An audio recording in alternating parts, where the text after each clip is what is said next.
संघर्ष करने वाले व्यक्ति कभी भी आराम करने की नहीं सोचते। वे हमेशा प्लान करते हैं, ज्यादा से ज्यादा संघर्ष करने की, आराम के बिना, क्योंकि वे जानते हैं समय का कोई छुट्टी का दिन नहीं होता। सभी लोगों को नमस्कार। सर्वप्रथम जितने भी प्रतियोगी छात्र एवं छात्राएं हमारे ओपी मैथ चैनल में जुड़े हैं, उन सभी का स्वागत एवं अभिनंदन करता हूं। वर्तमान में एक हफ्ते में करेंट अफेयर्स और सामान्य अध्ययन का वीडियो प्रतिदिन अपलोड कर रहे हैं। जो छात्र एवं छात्राएं नए हैं वे लोग घंटी वाले ऑप्शन पर जाकर ऑल को क्लिक कर लें, जिससे कि आप लोगों को आसानी से वीडियो उपलब्ध हो सके। आज हम सामान्य अध्ययन भारतीय इतिहास का वस्तुनिष्ठ प्रश्न का प्रैक्टिस सेट 16 का अध्ययन करेंगे। अब हम डेस्कटॉप पर चलते हैं।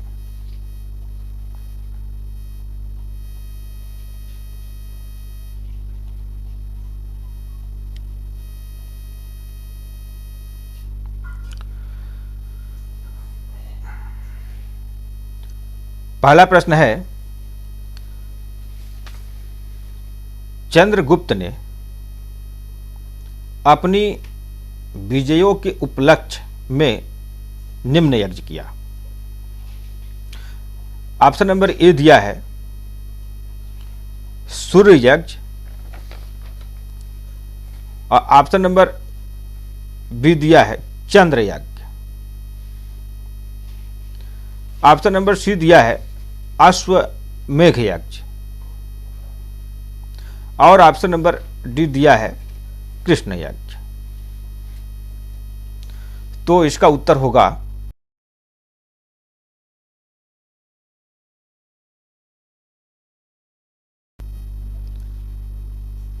ऑप्शन नंबर सी अश्वमेघ यज्ञ। समुद्रगुप्त का क्षेत्र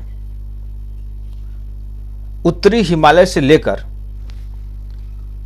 दक्षिणी नर्मदा तक और पूर्वी ब्रह्मपुत्र से पश्चिमी चंबल तक फैला हुआ था।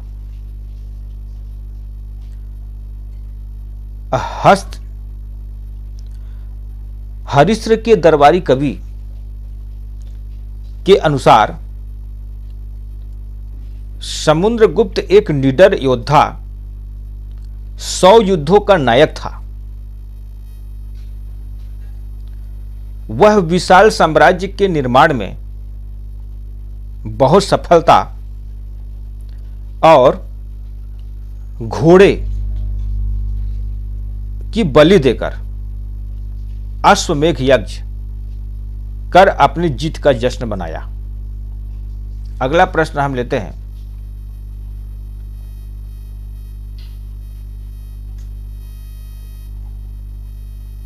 इतिहासकार स्मिथ ने समुद्रगुप्त की विजयों से प्रभावित होकर उसे कहा है।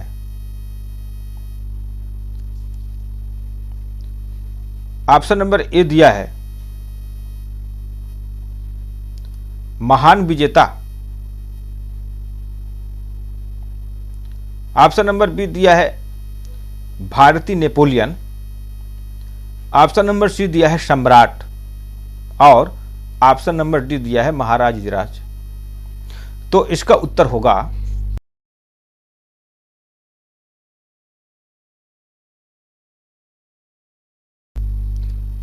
ऑप्शन नंबर बी भारतीय नेपोलियन। यहां पे बीजीओ होगा।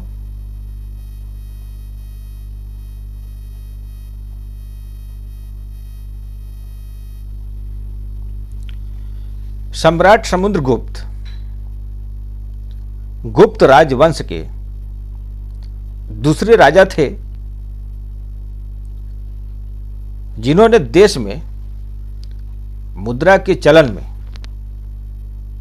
उनकी महत्वपूर्ण भूमिका मानी जाती है।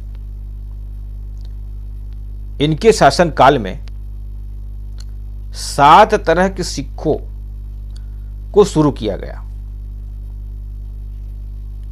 अपनी निपुणता और कुशलता के कारण पूरे भारत को जीत लिया। इस वजह से स्मिथ ने समुद्रगुप्त को भारत का नेपोलियन कहा है। अगला प्रश्न हम लेते हैं।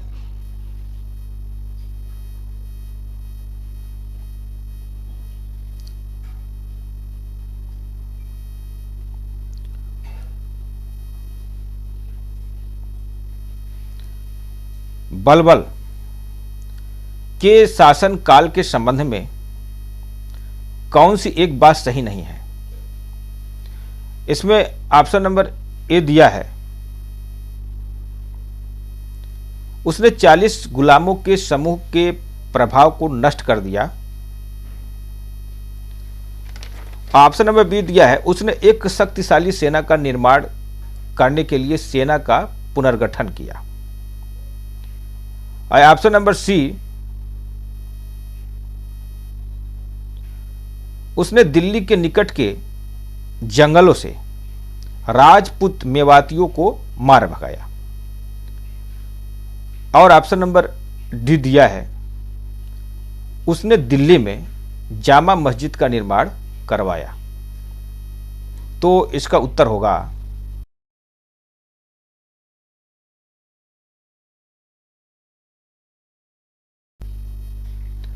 Option number D.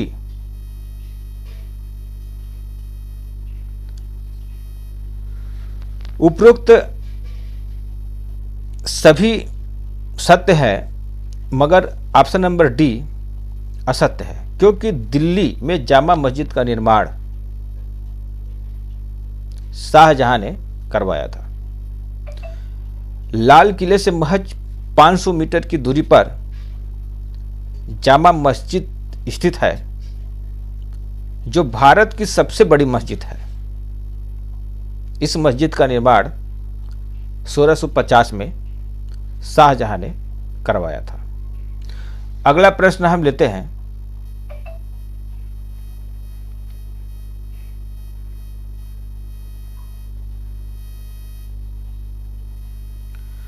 मोहम्मद बिन तुगलक ने किस वर्ष राजधानी दिल्ली से देवगिरी या दौलताबाद ले जाने का निर्णय लिया? इसमें ऑप्शन नंबर ए दिया है 1327, ऑप्शन नंबर बी दिया है 1326 और ऑप्शन नंबर सी दिया है 1338 और ऑप्शन नंबर डी दिया है 1332। तो इसका उत्तर होगा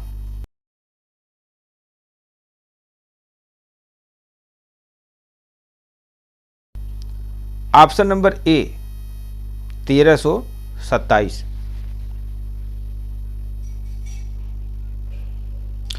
अधिक सुरक्षित और रणनीतिक रूप से स्थित पूंजी की आवश्यकता, रईसों के प्रभाव को कम करना, व्यापार वाणिज्य को बढ़ावा देने के कारण 1327 में मोहम्मद बिन तुगलक ने दिल्ली सल्तनत की राजधानी को दिल्ली से देवगिरी यानी वर्तमान में दौलताबाद में स्थानांतरित कर दिया।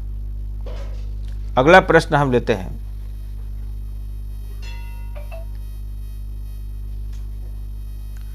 भक्ति आंदोलन का प्रारंभ भारत के किस प्रदेश से हुआ? इसमें ऑप्शन नंबर ए दिया है उत्तरी भारत, ऑप्शन नंबर बी दिया है दक्षिणी भारत, ऑप्शन नंबर सी दिया है पूर्वी भारत और ऑप्शन नंबर डी दिया है पश्चिमी भारत। तो इसका उत्तर होगा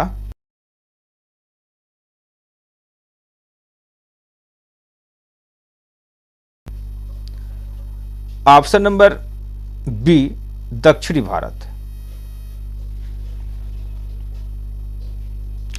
भक्ति आंदोलन 7वीं शताब्दी में तमिल दक्षिणी भारत यानी वर्तमान में तमिलनाडु और केरल के कुछ भाग में शुरू हुआ और उत्तर की ओर फैल गया। यह 15वीं शताब्दी से पूर्व और उत्तर भारत में फैल गया। 15वीं और 17वीं शताब्दी के मध्य भक्ति आंदोलन चरम पर पहुंच गया। भक्ति आंदोलन का पहला आंदोलनकारी रामानुजाचार्य थे। अगला प्रश्न हम लेते हैं।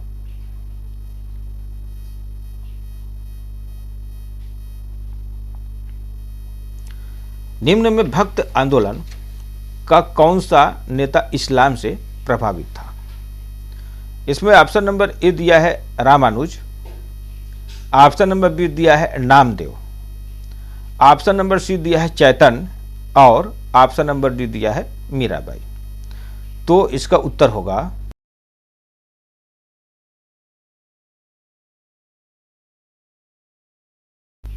Option number B Namdev.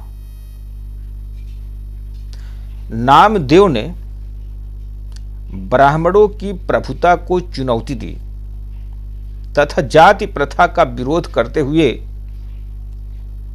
सभी जाति के लोगों को अपना शिष्य स्वीकार किया। अपने अनुयायियों वासियों के मध्य उन्होंने ईश्वर के प्रति बिना शर्त प्रेम और समर्पण का उपदेश दिया।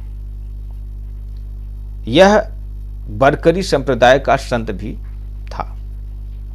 अगला प्रश्न हम लेते हैं।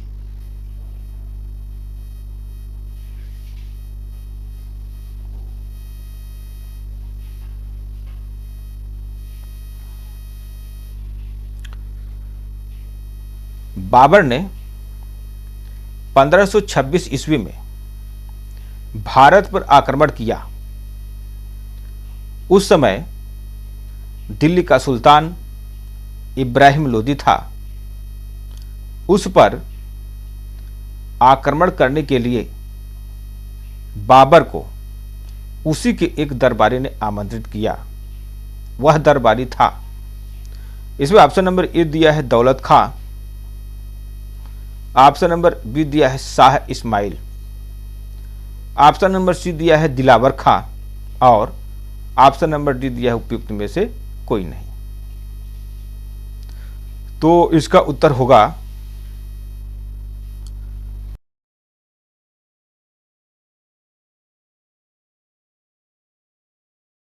ऑप्शन नंबर ए दौलत खां। दौलत खां लोधी को सबक सिखाने के लिए इब्राहिम लोधी ने पंजाब पर फिर से कब्जा करने की कोशिश की। दौलत खान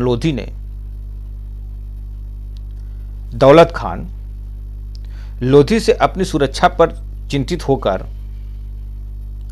अपने बेटे दिलावर खान को इब्राहिम लोधी को उखाड़ फेंकने में मदद करने के लिए बाबर को आमंत्रित करने के लिए काबुल भेजा। अगला प्रश्न है,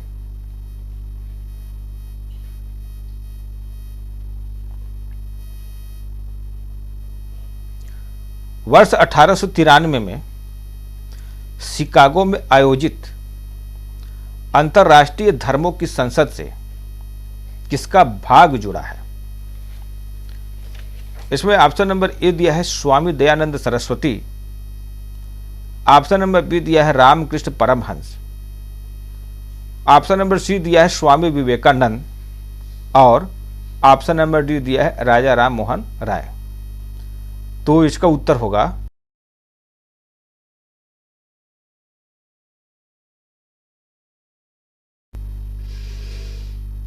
ऑप्शन नंबर सी स्वामी विवेकानंद। स्वामी विवेकानंद ने 11 सितंबर 1893 को शिकागो अमेरिका में आयोजित धर्म संसद में भाग लिया और हिंदू धर्म की प्रतिष्ठा को बहुत ऊपर उठाया। उन्होंने वेदांत दर्शन का प्रचार किया और उन्होंने जाति व्यवस्था, हिंदू अनुष्ठानों और समारोहों पर जोर दिया। अगला प्रश्न हम लेते हैं।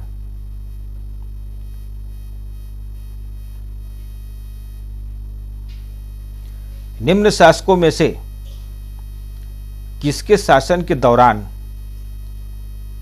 वकील का पद महत्वपूर्ण हो गया था? तो इसका ऑप्शन नंबर ए दिया है जहांगीर, ऑप्शन नंबर बी दिया है औरंगजेब, ऑप्शन नंबर सी दिया है अकबर और ऑप्शन नंबर डी दिया है शाहजहां। तो इसका उत्तर होगा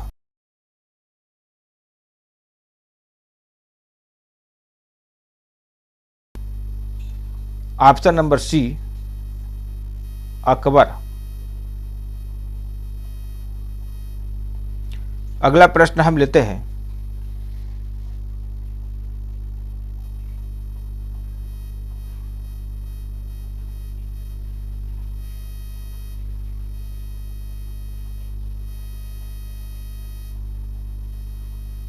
अकबर के सम्राट में पहले 12 प्रांत थे।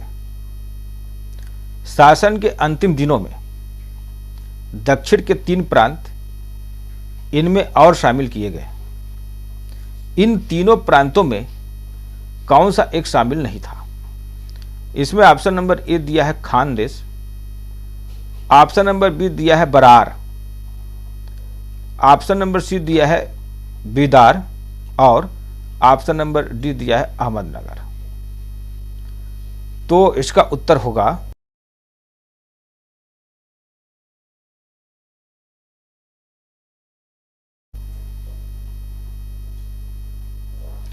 ऑप्शन नंबर सी बीदार। अकबर ने अपने संपूर्ण साम्राज्य को 12 सूबों में विभाजित किया। अंतिम समय में दक्षिण भारत के बरार, खानदेश एवं अहमदनगर को जीतकर सूबों में शामिल कर लिया। इस तरह से अकबर के शासन काल में 15 सूबे हो गए। शाहजहां ने कश्मीर, थट्टा और ओडिशा को शामिल कर सूबों की संख्या 18 कर दी। औरंगजेब के समय बीजापुर और गोलकुंडा को जीतकर सूबों की संख्या 20 कर दी। अगला प्रश्न, एक प्रश्न का उत्तर आप लोग कमेंट बॉक्स में देंगे। औरंगजेब ने पुनः जजिया कर कब लगाया?